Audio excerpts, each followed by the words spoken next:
Bismillahirrahmanirrahim. Assalamualaikum warahmatullahi wabarakatuh. Perkenalkan, saya Andi Fitriana dengan NIM 202521077 dari program studi farmasi kelas A.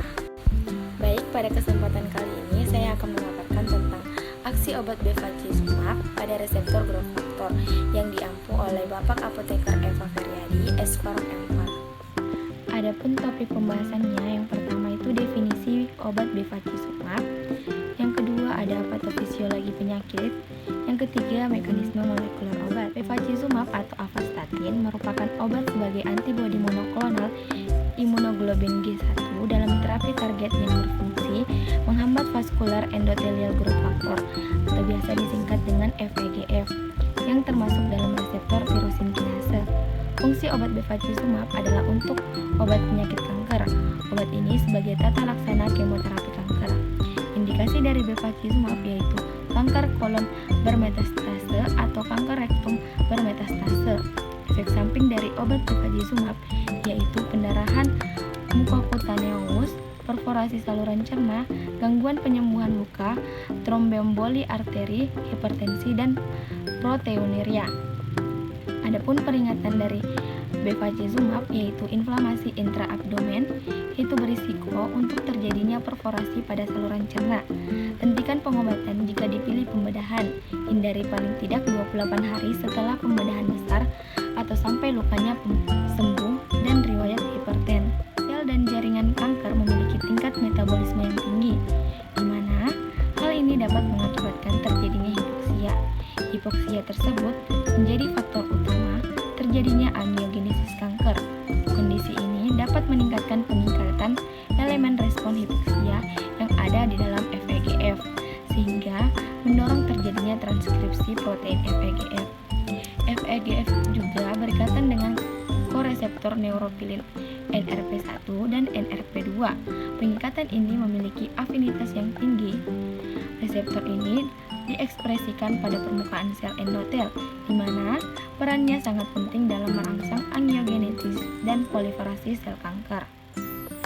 Lanjut, proses pembentukan kanker berlangsung lama dan dibagi menjadi 3 tahap, yaitu pertama tahap inisiasi, di mana kondisi sel sudah mengalami perubahan permanen di dalam genom akibat kerusakan DNA yang berakhir pada mutasi gen.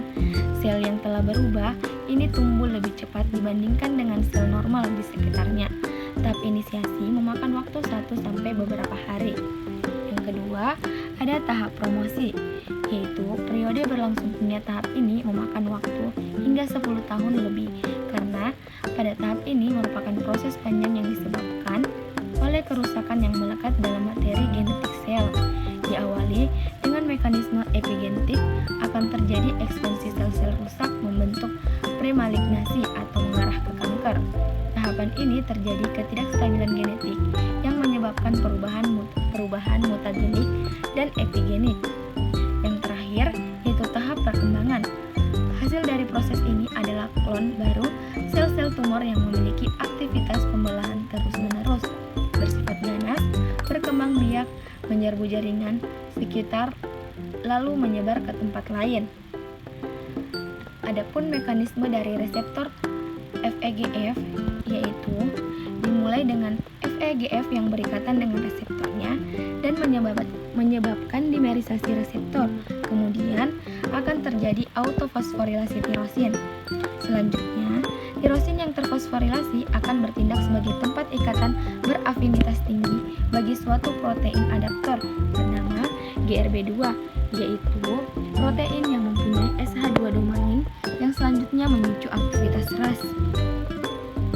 RAS sendiri adalah suatu protein yang termasuk GTPase monomerik dan merupakan protein yang penting dalam transduksi signal dari reseptor melalui reseptor tirosin kinase. Aktivasi RAS terjadi melalui pertukaran GDP dengan GTP.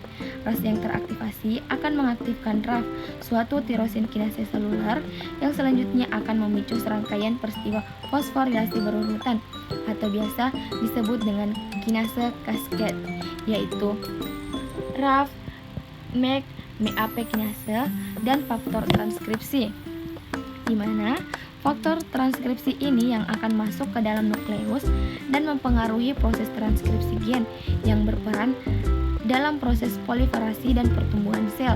Dalam kasus ini akan terbentuk pembuluh darah baru atau disebut dengan angiogenesis. Terbentuknya pembuluh darah baru ini akan mensuplai nutrisi bagi sel kanker. Akibatnya, sel kanker akan terus berproliferasi atau membelah sehingga penderita kanker akan semakin parah. Lanjut, untuk mekanisme molekuler obat bevacizumab, yaitu bevacizumab merupakan suatu antibodi monoklonal terhadap FEGF atau vascular endothelial growth factor, yaitu suatu faktor proangiogenesis. Nah, bevacizumab itu bekerja dengan mengikat FEGF yang dikeluarkan oleh sel kanker agar tidak berikatan dengan FEGF sehingga tidak bisa berikatan dengan reseptornya. Bevacizumab sendiri bertindak dengan cara mengikat sirkulasi secara selektif FEGF sehingga menghambat pengikatan FEGF ke selnya reseptor permukaan. Penghambatan ini menyebabkan penurunan pertumbuhan pembuluh darah koravaskular sehingga membatasi pembuluh darah tumor suplai darah ke jaringan tumor. Lanjut, untuk mekanisme molekuler obat bevacizumab, yaitu bevacizumab merupakan suatu antibodi monoklonal terhadap FEGF atau vascular endothelial growth factor, yaitu suatu faktor proangiogenesis. Nah, bevacizumab itu bekerja dengan mengikat FEGF yang dikeluarkan oleh sel kanker agar tidak berikatan dengan FEGF sehingga tidak bisa berikatan dengan reseptornya. Bevacizumab sendiri bertindak dengan cara mengikat sirkulasi secara selektif FEGF sehingga menghambat pengikatan FEGF ke selnya reseptor permukaan. Penghambatan ini menyebabkan penurunan pertumbuhan pembuluh darah koravaskular sehingga membatasi pembuluh darah tumor suplai darah ke jaringan tumor. Itulah tadi aksi obat bevacizumab pada reseptor growth factor yang dapat saya paparkan. Lebih kurangnya mohon dimaafkan. Wabillahi taufiq wal hidayah. Wassalamualaikum warahmatullahi wabarakatuh. Terima kasih.